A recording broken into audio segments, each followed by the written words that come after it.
하나님께서 우리 함께 봉독한 말씀을 통해서 저와 여러분에게 은혜 주시길 원합니다.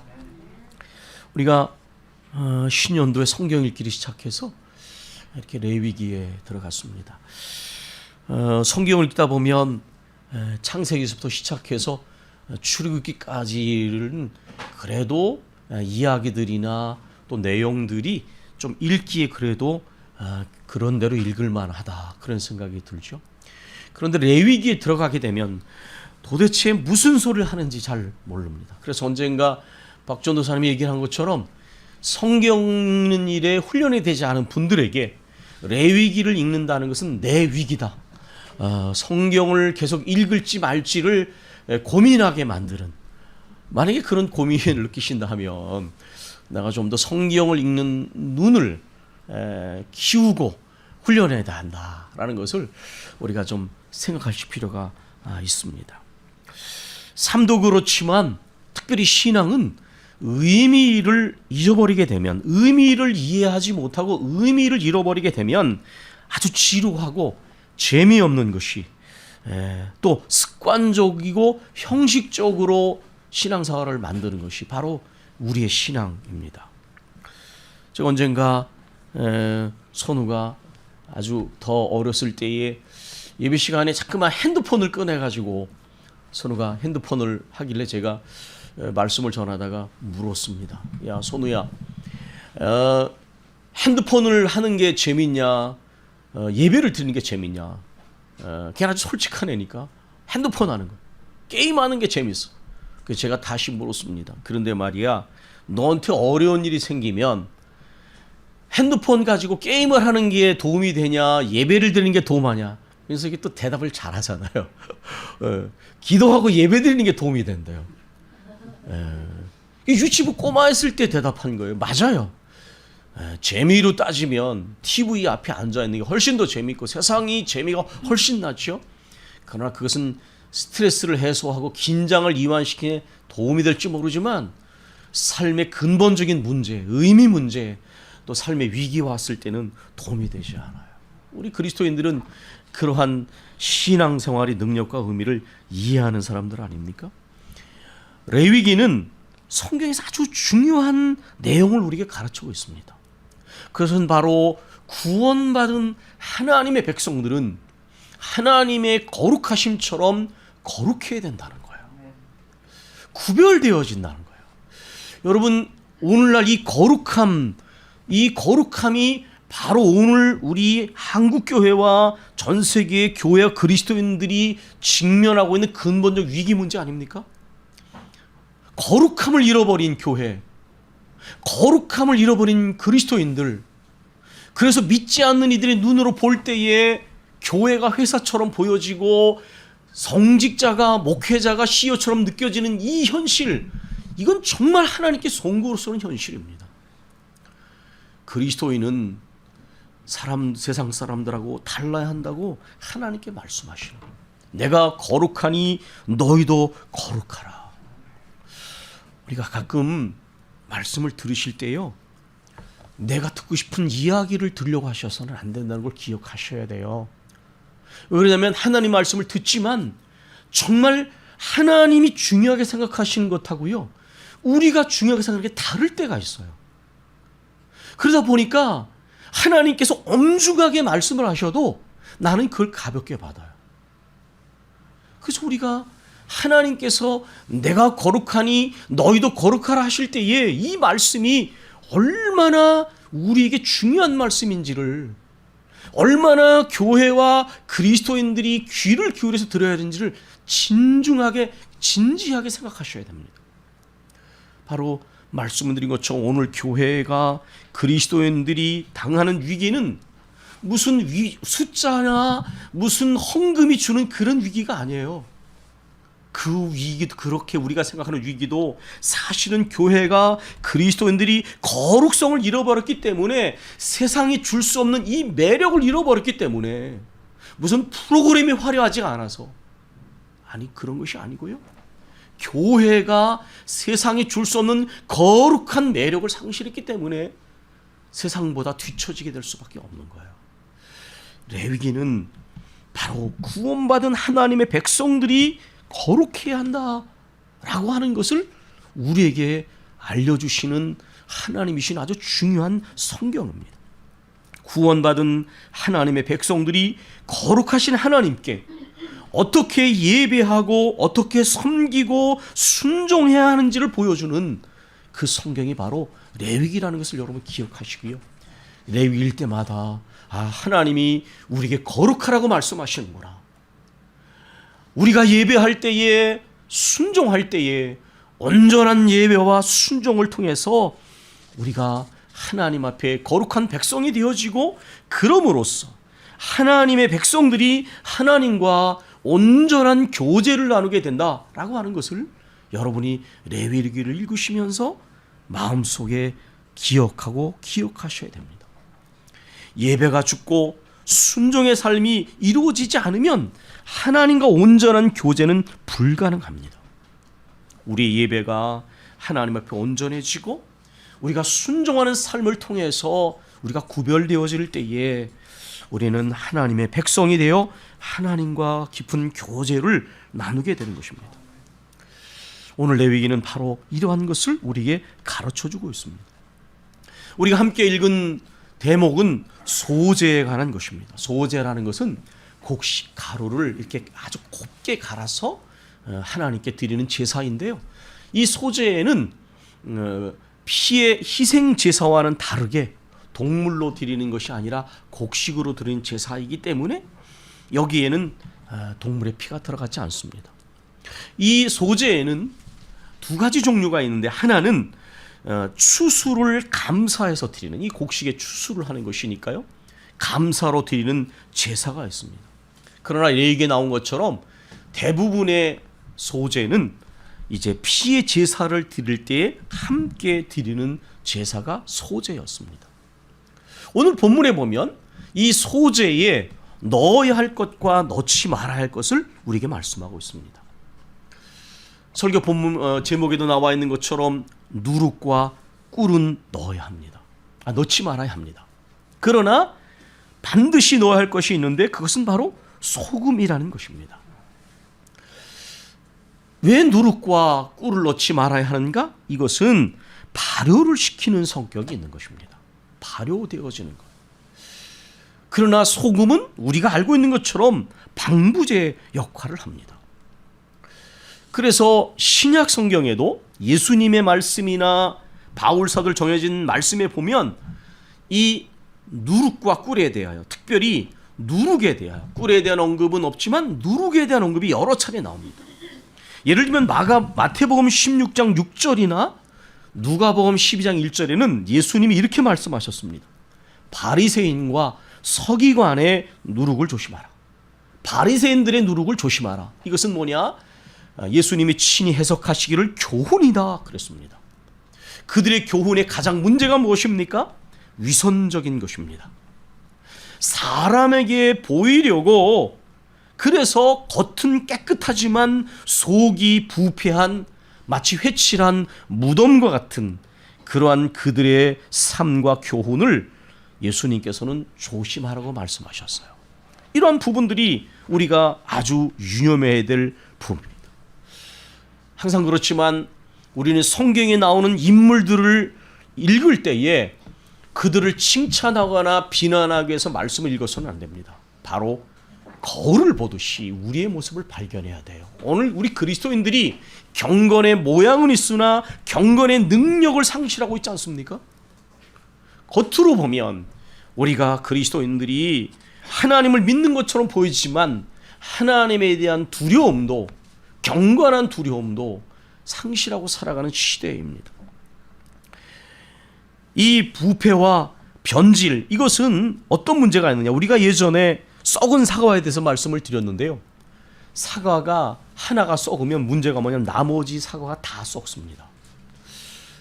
그래서 이 누룩의 특징은 이 부패와 변질이 될 뿐만 아니라 다른 것에도 영향을 준다는 거예요. 그래서 갈라디아서 5장 9절에는 이런 표현이 있습니다. 적은 누룩이 온 덩이에 퍼지느니라, 이렇게 말을 했습니다. 그러니까 우리가 신앙적으로 내가 하나님 앞에 변질이 되면요, 기억하셔야 됩니다. 나 혼자 머무르는 것이 아니라 가족이나 교회 공동체도 영향을 준다는 거예요. 그러니까 적은 누룩이 온동에 퍼진다는 것은 이게 굉장히 큰 영향력을 발휘한다는 것입니다. 실제로 고린도전서 5장 6절로 8절에는 바울 사도가 이러한 이 말씀을 하는 것이 나옵니다. 거기에 5장 첫 부분을 보면 고린도 교회 안에 음행의 죄악이 일어났습니다.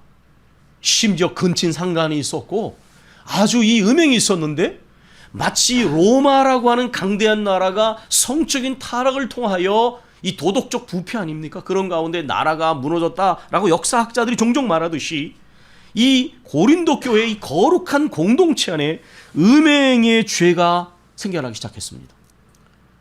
이 죄를 바울 사도가 지적하면서 이렇게 말합니다.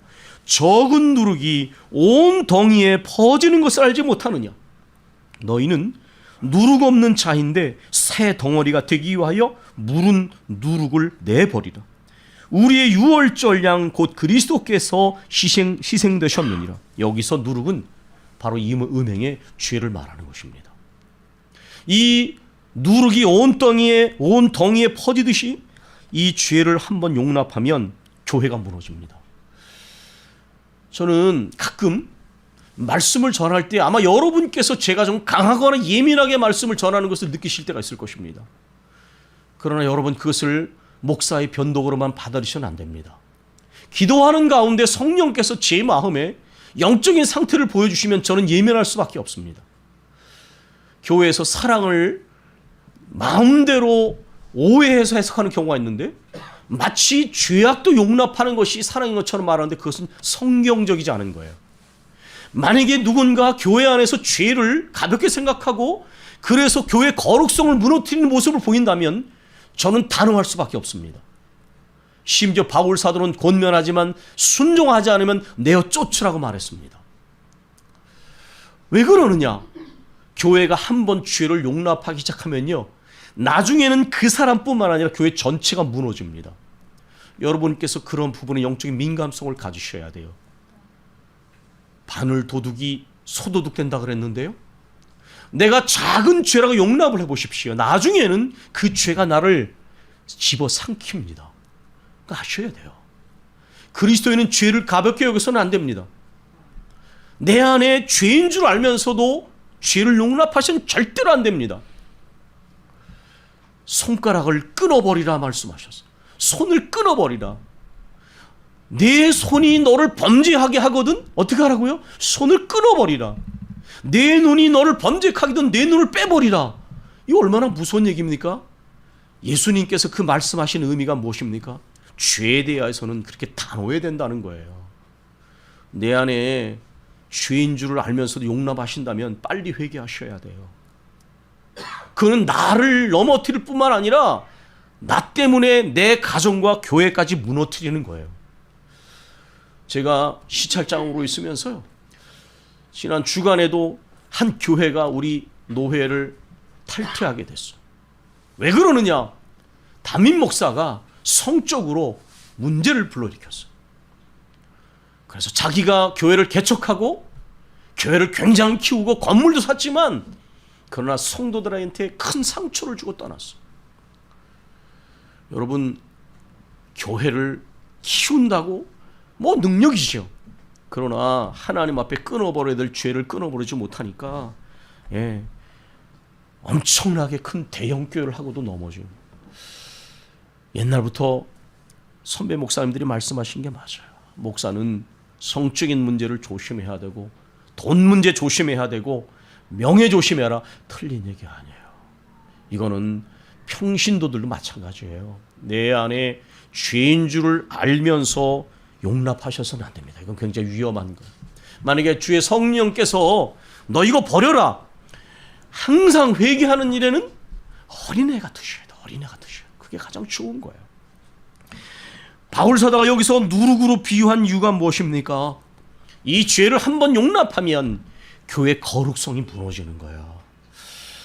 저는 저 자신을 포함해서 우리 축복과 비전의 교회가 하나님의 거룩한 교회의 거룩성을 무너지지 않도록 아주 조심스러운 생각을 가지고 있습니다. 그래서 우리가 죄를 가볍게 생각하고 용납하면서 자신의 영혼도 망하고 그리고 다른 사람들과 공동체를 무너뜨린 일이 없도록 해야 합니다. 그 뒷구절에 이런 표현이 나옵니다. 묵은 누룩으로도 말고 악하고 악의에 찬 누룩으로도 말고 오직 순전함과 진실함의 떡으로 하자. 무엇을? 명절을 지킬 때, 이것은 유월절을 말하는 것인데 하나님께 예배하고 하나님께 나아갈 때에 결코 그 안에 죄악된 것이 있어서는 안 된다는 것입니다. 하나님 앞에 나아갈 때는 순전함과 진실함의 모습으로 나가라고 말하고 있습니다. 제가 독일에서 유학 생활을 하는 동안에요, 독일 사람들을 보면요, 어떤 때는 굉장히 위선적인 것처럼 보여져요. 왜냐하면 우리 눈에 빤하게 보이는데 그걸 그냥 용납을 하더라고요. 그런데 저는 그 모습을 보면서 이런 생각이 들었어요. 때로는 위선적일지라도 노력하는 것이 굉장히 중요해요. 왜냐하면 우리 마음속에 드는 생각을 그대로 표현하면 지옥이 되는 거예요. 때로는 우리 마음에 여러 가지 생각이 들어도 절제하고 상대방을 존중하고 이런 게 필요해요. 그러다 보면 그 사회가 점점점 진실한 사람들이 생겨나요. 사실 우리는 우리 안에 생각이 많은 흐름이 있습니다. 그러나 여러분, 마음속에 있는 생각을 다 표현해서는 안 돼요. 남을 미워하는 생각 꼭 그대로 표현하면 사람도 죽일 수 있는 거 아닙니까? 그러나 그리스도인들에게 있어서 여기 의미는 뭐냐면 이런 거예요. 우리 주님께서 우리에게 순전하고 진실하라고 하셨어요. 그러나 우리는 그렇게 깨끗하지 못해요. 그래서 자꾸만 씻어야 되는 거예요. 하나님 말씀에 귀를 기울여야 되는 거예요. 그러다 보면 우리가 자꾸만 순전함과 진실함을 하여 온전하게 나아가요. 그러나 그 전에까지는 우리 안에 순전하지 못하고 진실하지 못한 모습이 있는 거예요. 말씀을 전하는 저도 곽선희 목사님이 얘기한 것처럼 말씀을 전하는 사람은 위선의 십자가도 져야 된다. 그게 무슨 뜻이냐? 위선하라고 하는 얘기가 아니에요. 말씀을 전하지만 내 안에 하나님께 부끄럽고 깨끗하지 못한 모습들이 여전히 있어요. 그러나 내가 말씀을 전할 때에 늘 회개하게 되고 말씀을 들으면서 자꾸만 순전하고 진실하고 노력하는 거예요. 그러나 그 노력조차도 우리 힘으로 안 돼요. 그래서 말씀의 능력이 필요하고 엎드려 기도하고 성령이 우리 안에 내주하셔야 가능한 거예요. 우리가 하나님께서 우리에게 말씀하셨어요. 순전함과 진실함으로 나오라. 순전함과 진실함으로. 여러분, 이 순전함과 진실함, 하나님을 예배하고 하나님을 섬기는 일에는 순전함과 진실함으로 해야 합니다. 사람 앞에서는 눈 가림할 수 있지만 하나님 앞에서는 그렇게 할 수 없어요. 그래서 우리가 정말 하나님께 예배자로 하나님께 나아갈 때에, 하나님을 섬길 때에 순전함과 진실함을 하는 이 말씀을 우리가 들으면 우리의 부족함을 느끼게 됩니다. 그리고 우리의 힘으로 결코 그렇게 할 수 없는 걸 느껴요. 그래서 우리가 아까도 말씀드린 것처럼 말씀을 의지하고 자꾸만 말씀을 듣고 말씀으로 씻고 성령의 능력을 의지하고 그 필요성을 느끼기 때문에 우리는 기도하지 않고는, 엎드리지 않고는 이렇게 하기 어렵습니다. 또한 이러한 순전함과 진실함이 온전함을 나갈 뿐만 아니라 우리는 변함이 없어야 합니다. 변함이 없어야 돼요. 이것이 바로 소금을 말씀하신 하나님의 뜻입니다. 하나님과의 관계에서는, 하나님 앞에 하는 모든 것에는 변덕스러워서는 안 됩니다. 저는 목회를 할 때 가장 어려운 것 중에 하나가 변화무쌍한 거예요. 변덕스러운 거예요. 말씀을 듣고 은혜 받았다고 말하면서 5분 후에 나오는 말이 다르더라고요. 저는 상당히 당혹스러워요. 특히 한국 사람들은 이 정서적인 게 굉장히 약해요. 그러다 보니까 신앙생활에서 굉장히 감정적이에요. 우리 모두가 그렇지요, 사실. 그러나 하나님과 관련된 일은 적어도 변함이 없어야 됩니다. 하나님과의 관계는 변함이 없어야 돼요. 아멘. 우리 그걸 사모하셔야 돼요. 사람과의 관계는 변화했을 수 있지만은 그러나 하나님과의 관계에서는 하나님에 대한 우리의 예배의 마음속에는 하나님을 섬기고 순종하고 믿음으로 가기로 작정한 일에는 우리는 변함이 없어야 합니다. 하나님께서 이렇게 말씀하셨습니다. 네 모든 소재물에 소금을 치라. 네 하나님의 언약의 소금을 네 소재에 빼지 못할지니 네 모든 예물에 소금을 드릴지니라. 우리가 모든 누룩과 꿀을 제거함으로 순전함과 진실함의 예배를 드리고 삶을 살아갈 때에 이 하나님과 관계 속에서 아주 중요한 것 한 가지는 변함이 없어야 된다는 것입니다. 꾸준해야 된다는 거예요. 세상에서도 올바른 방향을 선택한 다음에 중요한 것은 일관되게 가는 거예요. 꾸준하게 가는 것입니다. 우리의 신앙이 하나님 앞에 예배 드리든지 순종을 하든지 중요한 것은 우리가 하나님과의 관계에서 이 맺은 약속을 신실하게 지키고 변치 않는 순결하고 진실한 믿음으로 나아간다 하는 것입니다. 하나님께서 우리 교우들에게, 저에게 이 말씀을 하고 계세요. 여러분, 우리가 이 한 해를 시작하고 이제 우리가 거의 말을 맞았습니다. 한 달이 이제 지나갑니다. 여러분, 우리가 하나님 앞에서 이 새해를 시작하면서 하나님께 어떻게 기도하고 시작하셨습니까? 한번 내 마음을 보십시오. 한 달의 시간이 지난 지금 우리의 마음은 흐트러져서 하나님 앞에 내가 마음에 결심하고 작정했던 부분들이 내 안에 소멸되고 있지 않는지 점검을 하셔야 돼요. 제가 이렇게 말씀을 전하는 것은 기도하면서 이런 위기를 느끼기 때문이에요. 사단이 항상 보면 이 연초에 교우들의 마음을 흔들어 놓고 마음에 하나님께 선한 마음을 가진 것들을 소멸시키려고 하는 그런 역사가 이렇게 준동을 하는 것은 저는 여러 번 느꼈어요. 우리 교회 와서 목회하면서. 내가 하나님께 선한 결심을 하고 이 해에는 정말 주님 앞에 신실한 모습으로 예배자가 되어지고 하나님께 순종하는 모습을 보이고 이런 결심을 하고 나면 그 결심을 흔들어 놓는 일들이 꼭 생긴다는 거예요. 여러분, 그런 걸 느끼지 못하신다는 것 자체가 내가 영적으로 불감증에 빠져 있는 거예요. 하나님께서 우리에게 말씀하고 계세요. 소금을 넣듯이 너와 나 사이에 맺은 이 언약, 나와의 관계에 변치 않는 모습을 가지고 가라.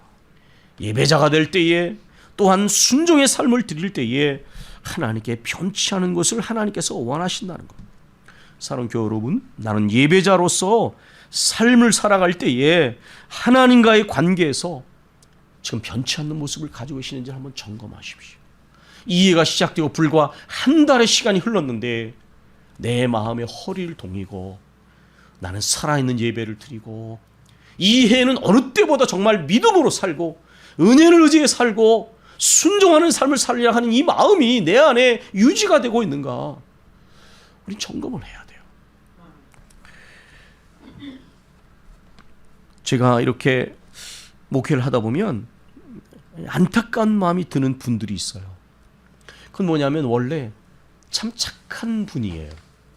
또 굉장히 신실한 믿음을 가지고 있던 분이에요. 그런데 이 분이 왜 변하냐면 부정적인 경험을 하면서 변하더라고요. 많은 경우가 있지만 교회를 하다 보니까 여러 가지 부정적인 일을 경험해요. 상처를 받아요.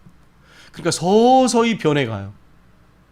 그래서 그 얼굴에 은혜를 잃어버린 게 써 있어요. 특별히 그런 게 어떻게 종종 나타나냐면 목사에 대한 공격성과 예의 없음이에요. 왜냐하면 교회를 할 때 대부분 일어난 문제는 목회자와 관련해서 일어난 일이 많거든요. 그러니까 목사를 대할 때 상당히 공격적이고 상당히 무례해요. 그리고 또 교회 바깥에서는 교회 관련된 일을 하는 분들 중에 그런 분들이 많더라고요. 제가 만난 몇몇 분들은 저희 교회에 와서 공사도 했어요. 그래서 제가 만나보니까 굉장히 착한 사람이에요. 근데 교회 일을 많이 하다 보니까 많이 뛰었다고 그러더라고요. 때로는 몇 천만 원 공사를 하고 나서 못 갚았어. 돈을 못 받았어. 그 다음에 또 엄청 깎는 거예요. 그러니까 그런 일을 경험하고 나니까 목사에 대해서 굉장히 불친절해요. 목사도 사람을 많이 대하기 때문에 알잖아요. 문제가 생겼어요. 그래. 전화를 안 받아. 그 문자를 줘요. 문자를 보내. 안 봐. 영업하는 분들은 문자를 금방 보죠. 그 목사도 그런 판단력이 있잖아요. 아무리 연락을 해도 안 받아. 문자를 보내도 안 받아. 나중에 좀 화가 나요. 자기가 했으면 책임을 져야죠. 제가 그 사람한테 상처 준 거 아니잖아요. 왜 그렇게 되느냐? 목사가 싫은 거예요. 교회 일 하기 싫어요. 여기서 문제는 뭐냐? 과도한 일반화예요. 제가 그분에게 약속 안 지키고 상처 준 거 아니잖아요. 이 과도한 일반화를 조심해야 돼요. 그러니까 교회 직분을 감당하고 교회 관련된 일을 하다가 부정적인 경험을 자꾸만 하니까 어떻게 되느냐? 마음의 순수함을 잃어버리고 그 하나님에 대한 마음이 변하는 거예요. 여러분, 그 하나님 일을 할 때요, 뭔가 교회 관련 일을 할 때는 기도를 몇 배 하셔야 돼요. 그러지 않으면 어떻게 되면 나중에요, 이런 일이 생겨나요. 순전함과 진실한 마음을 잃어버리고요. 그래서 사람 앞에도 그 모습이 보여져요. 불행한 거잖아요. 원래 굉장히 착한 분인데, 순수한 분인데 그런 일이 너무 많아요. 제가 좀 이렇게 아주 구체적으로 말씀드린 게 뭐냐, 이런 일을 너무 많이 봤기 때문이에요.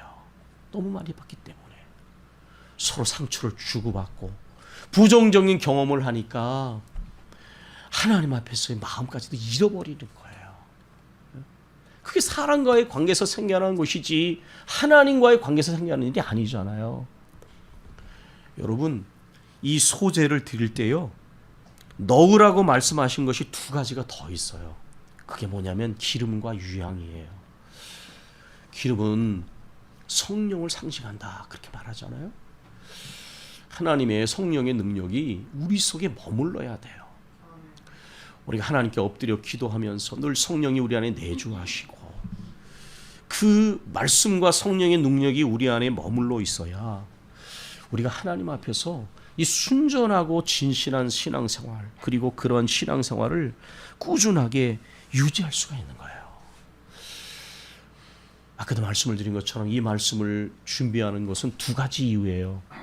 하나는 한 해가 시작되어 불과 한 달이 다 끝나지 않았는데 교우들의 모습 속에 흩어진 모습이 보이는 느낌을 받아요. 말씀도 읽지 않고 기도도 잘 하지 않고. 여러분, 그렇게 이해를 가서는 안 돼요. 다시 한번 마음의 허리를 동이십시오. 하나님 앞에서 다시 말씀과 기도와 찬양 가운데서 다시 내 안에 올해는 어느 때보다 정말 믿음으로 살리라, 어느 때보다도 은혜를 의지하며 살리라, 어느 때보다 주님과 깊은 교제를 하면서 살리라, 내 예배가 살아있는 예배가 되어지고 주님께 순종하는 삶을 살리라, 다시 한번 마음의 허리를 동이시고 작정하며 가셔야 돼요. 또 하나는 신앙생활을 하면서 봉사하면서 또 하나님과 관련된 일을 하면서 많은 분들이 부정적인 경험을 하고 상처를 받으니까 하나님에 대한 이 마음을 다 잊어버려가지고 거칠고 공격적으로 목사를 대하고 믿는 사람들을 대하고 그런 일이 너무 많아요. 그러나 기억하십시오. 하나님이 상처 주신 것 아니에요. 만약에 사람과 관련해서 상처를 받고 부정적인 경험을 했다면 여러분, 그걸 이겨낼 정도로 말씀과 성령의 사람이 되십시오. 기도로서 그것을 털어버릴 수 있는 사람이 되십시오. 오히려 그럴수록 우리는 더 주님을 향해 가까이 가야 돼요. 사랑하는 교회 여러분, 우리 하나님께서 말씀하셨어요. 너희는 거룩하게 구별되는 사람이 되라. 내 앞에 나올 때에 너희는 예배를 드리든지 순종의 삶을 살든지 순전함과 진실함의 마음의 근본적인 바탕을 잃어버리지 마라. 이런 마음을 가지고 할 때에 변치 말고 하나님과의 관계에서 이루어진 일이 꾸준히 가라. 우리 하나님께서 이렇게 말씀하셨습니다. 사랑하는 교회 여러분, 누룩과 꿀은 부패와 변질을 의미합니다. 우린 이러한 신앙의 모습을 버립시다. 소금은 변치 않는 순절함과 꾸준함을 의미하는 것입니다. 우리 하나님과 관련해서는 변치 않는 모습으로 꾸준하게 나아가는 우리의 이 한 해가 되어지고 우리의 신앙이 되어지길 원합니다. 우리가 기도하겠습니다.